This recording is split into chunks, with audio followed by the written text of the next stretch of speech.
You're listening to Now I've Heard Everything, conversations with the icons of our time.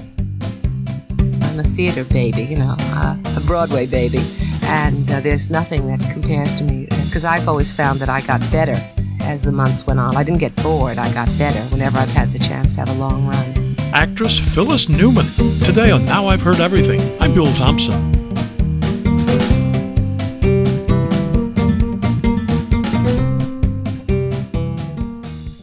Phyllis Newman made her Broadway debut in 1952 at the age of 19.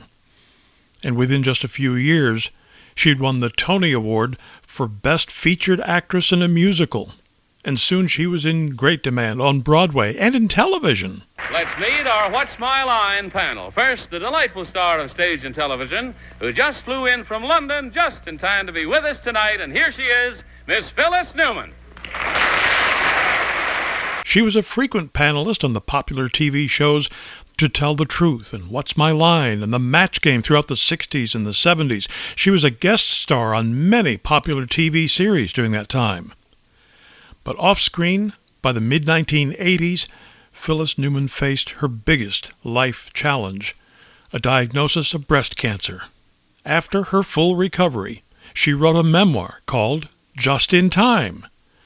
And that's when I met her. We talked about it while she was on a book tour. So here now, from 1988, Phyllis Newman.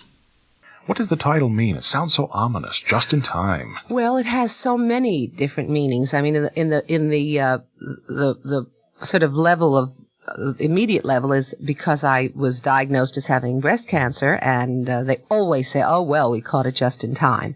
On the second level, my husband, Adolph Green, is the lyricist of the song Just in Time, which comes from the musical Bells Are Ringing, where I met him when I auditioned to be Judy Holliday's Standby. So it's got this incredible other resonance, and I've always sung Just in Time. And of course, in the cosmic sense, what happens to me, or what happens to any of us, is just a moment in larger time. So it has a lot of meanings to me. Wow, I guess so. Yeah. Can it also mean that you wrote the book just in time, or do you have a greater fear of dying now? Oh, just the opposite. Just the opposite. Because when you get what I call bad news, which is a medical diagnosis that you say, this is not happening to me, usually, you run through that scenario in your head, Gidget grows up and dies was mine, that's it.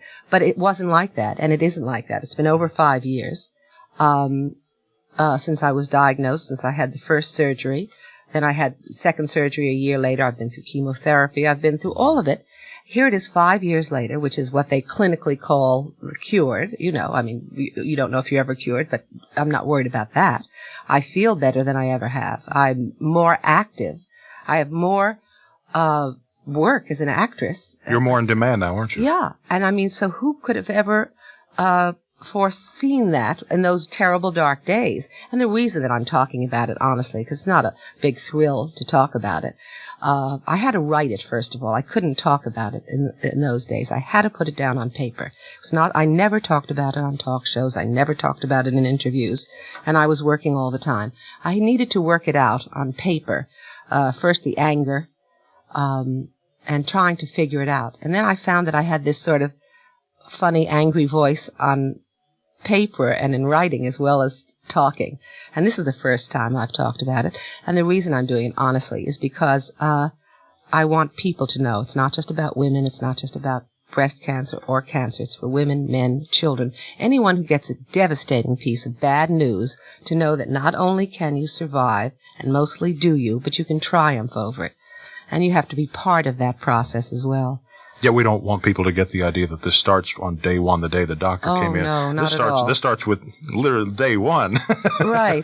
It starts with that, and also, it starts with a really incredible theatrical moment. I was doing the Steve Sondheim Follies, a concert version at Lincoln Center, and it was one of the theatrical events of the season about 2 or 3 years ago. And it was the first time I was wearing, everybody in the world was on, Carol Burnett and Lee Remick, my husband, and everybody. A great picture in here of that. Yeah, and there I was, and it's the first time I was wearing a beaded jacket and a skirt and a little camisole.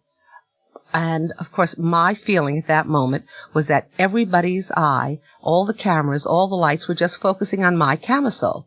I mean, you obviously couldn't see anything, but that was my incredible feeling of being unmasked, as it were. Well, of course, it was one of the greatest evenings of my life. I sang up a storm, and guess what? Nobody knew or cared. So that's really, that's what I'm here to talk about and what I want people to know. Your book has a really snappy tone to it. Are you just kind of an energetic person that speaks in little bursts? Well, I am an impatient, person as a speaker. I took 3.5 years, however, to write this book, and it took a lot of work for me to have in writing the kind of speaking tone I have. I always think I give people a lot of credit for getting things, and I want them to get it fast. It took a lot, but I have boxes of manuscript where I had written out every single thing. So I worked hard to get it. I'm curious, in places it has the appearance of somebody transcribed what you had recorded on a tape. Is that? Oh, no, I never used a tape recorder. I never used anybody else. With the ellipses and the sentence Oh, no, that's fragments. that's my own work and my own device. It was never talked into anything. And I either hand wrote or typed everything and then crossed it out. I literally have boxes of that kind of work. Every word I poured over. I never knew what that process was or how difficult it was.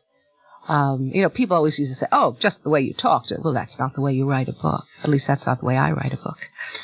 You do take on kind of a different mantle when you realize that people many years from now may be reading what you're saying. Yes, it's quite permanent there on the printed page, and I want to make sure that I say what I mean, and mean what I say, that it's in the way I want to say it and has the voice and the tone that I want to express. I find that a lot of people that I talk to who have written their own story, the story of their own lives, have difficulty, though, when they come to a part. I think a lot of us, most of in our lives, could write the easy parts, the parts that were fun, the parts where we had lots of happy times. Yeah. And the parts that are the bumpy roads, they had really difficult times writing. Did you find that as well? Well, since it was the only reason I wrote the book, I didn't find it difficult. I found it painful, but I never would have written an autobiography, a memoir. I would have done nothing at this time of my life unless my life had really been rearranged the way it was. I'm not interested in celebrity books, tell all, tell nothing. This is not a kiss and tell book, is it? Oh, no. Oh, gosh, no. In fact, it may be one of the only books of its kind. It may have to occupy a special place. And maybe starting a new genre at Walden Books, celebrity books that don't kiss and tell. Right, exactly. It's so funny, when I watched the convention last night and I was seeing all the talks about and families being trotted out in both conventions, and I thought, well, maybe my, and I mean this sincerely, our style, my husband and mine and our children and my parents, of very, very strong family, character, and morality. I mean, I'm not preaching to anyone, but I said, maybe it's coming back. I think been married 28 years. A lot of people are saying it's about time. Yeah. So I feel very good about that aspect of what's happening. This is probably like asking which of your children is your favorite, but which is your favorite medium in which to perform? Well, I have to say the theater. I mean, I'm about to start a television show again, which I adore, Coming of Age, CBS, 9:30s on Monday nights. Terrific show. But I have to be honest, I'm a theater baby, a Broadway baby, and there's nothing that compares to me as there's something doing about that a live audience. Oh, yeah. Going to the theater every night and then playing with the same people and developing. Because I've always found that I got better as the months went on. I didn't get bored. I got better whenever I've had the chance to have a long run. When are you at your most creative? Well, I think now that I'm writing and find I love writing, I'm most creative, unfortunately, early in the morning when it's very peaceful and quiet, and I sit down and get into that wonderful sort of trance and become the characters. Even though this is a nonfiction book, I found that I felt that I was writing characters rather than, telling my life.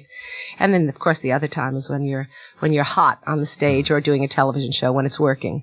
When you're into the character. I mean, that's, I think, what most of us are, actors or actresses. When you've got the character you're playing, and you got that character inside of you, you can do anything with that character or with that song. Is it that feeling that you get at that moment, is that what attracts most people to show business, do you think? Well, I would think it's what attracts people who are serious about it, because it takes a lot of work. You know, you study acting and singing and dancing and all of those things, or I did, and I think it's a high. It probably is what a sports person gets when they do great sports. What a newscaster has when the news is hot, you know, and you're right in the center and your mind is clicking. It is a high. It's a work high. It's the best high in the world. I've heard people, it was exactly the same thing I was thinking. I've heard performers and athletes say that it's greater than any drug. Oh, there's nothing there's no chemical, there's no anything. There's no money. There's nothing you can buy that makes you feel that way, you know. Maybe a dress ever so. No. Maybe a very expensive dress. No, I'm kidding. Only if you can find shoes too, right? Yeah, shoes to match. That's right. You write so beautifully of, I feel like I know your parents after reading this, and they're so interesting people. Well, it was quite something, especially when we were in Atlantic City. I guess it was 1939, and I was appearing at the President Hotel in Atlantic City, doing the dinner shows, playing baby Carmen Miranda, you know, in a Carmen Miranda outfit. My mother called herself Marvell in those days, and she was reading fortunes at the Ritz-Carlton Hotel in Atlantic City. My father called himself Gable, the graphologist. He was on the boardwalk analyzing handwriting at Atlantic City, just your ordinary American family trying to make a buck, you know. It was peculiar, colorful background. There's no question about it. But the odd thing, as I keep saying, in the middle of all this was this, you know, very moral, very caring sort of parents. Then I was ashamed of it. I mean, as I got a little older, I was so ashamed of having these peculiar parents. Now I'm so proud. Aren't a lot of teenagers that way, though, don't you think? No matter who their parents are, no matter what they do, they're always embarrassed of their parents. Oh, of course. I mean, when my daughter, who I adore, and my son, too, when they were teenagers, and, you know, now they're in their 20s, there was nothing, nothing that Adolph or I could do that pleased them. Yeah. I wrote a whole show, The Mad Woman of Central Park West, about my confrontations with my 13-year-old daughter. I'd say, you know, you're wearing too much lipstick, you've got too much mascara on, your eye makeup is all smudged, and it's all mine, on top of everything else. Those times when you get discouraged, we all get discouraged sometimes. Yeah. What do you do to get back up again? Oh, dear. Well, it's usually at the bottom, I either tell myself or somebody else, and this really sounds sick, a really terrible joke. I don't mean a made-up joke. I mean something funny occurs to me. I mean when it's really horrendous. And that usually gets me laughing, even in really terrible times, and, you know, and gets my husband laughing. Luckily, I'm married to someone who's just as crazy as I am. And then it lifts my spirits, and then I remember that life goes on always, no matter what, and there are all these other things, and there is something else out there besides your daily travails. It occurs to me, while I was reading, and it occurs to me that there are a lot of women who, faced with the same diagnosis that you were faced with, would have simply given up and said, that's it, I guess this is the end, I might as well prepare to die. Well, that's what I'm hoping that maybe, as an example, more women will not do that. 1 in every 10 women are going to be diagnosed as having breast cancer. That's simply the fact. It is not the end of your life. You do not necessarily have to have surgery. Things will not change, and you have to, you know, participate in it. You have to find out everything there is to know about it, and you have to have the attitude that this is bad news, and you will deal with it the way you deal with any other piece of bad news. Your life is not over. You really have to get out there and work for your own recovery. You have to ask questions, see a lot of doctors, speak to women who've done it, or men, speak to other men, or whoever. Ask questions of everyone, and don't take anyone's word for anything. Dr. Bernie Siegel with the Love, Medicine, and Miracles it's a book. Wonderful book. Yeah, he says the patients who live the longest are those who cause the most trouble. There's no question about it. You must, you know, I mean, When I was getting a chemotherapy, which is something people just dread, first of all, it can help you. It does help you. You don't necessarily get sick. You don't necessarily lose your hair. Each week when I got it, there were 3 drugs I was given intravenously. I would say, my name is Phyllis Green, the name I used, my married name in the hospital, and I am getting A, B, and C. So that just to make sure that they were not giving me the wrong ones. It's another very strong piece of advice. Ask, what is it you're giving me? Is that what's on the chart? Do you mind checking with the doctor? Don't take anything for granted. Even with tests, with x-rays, double check everything.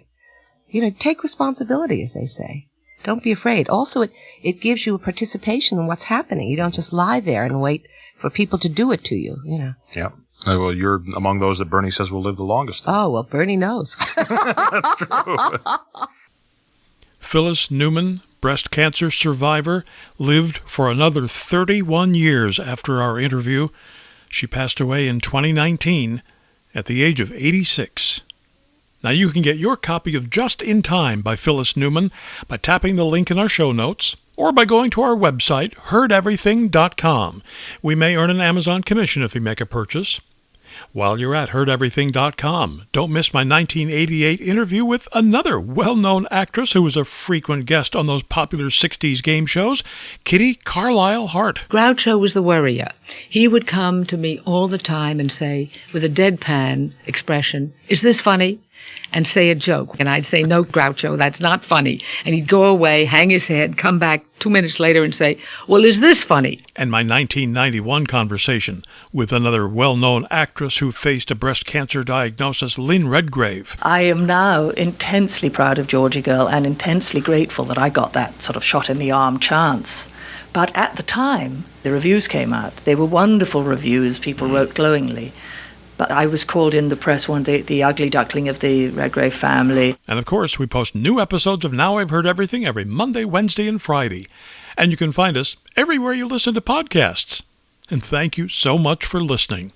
Next time on Now I've Heard Everything, the man who made a name for himself as a composer, a conductor, and a man who wrote the scores for many movies. My 1991 conversation with Andre Previn. Music for movies is very artfully designed to accompany an already existing image.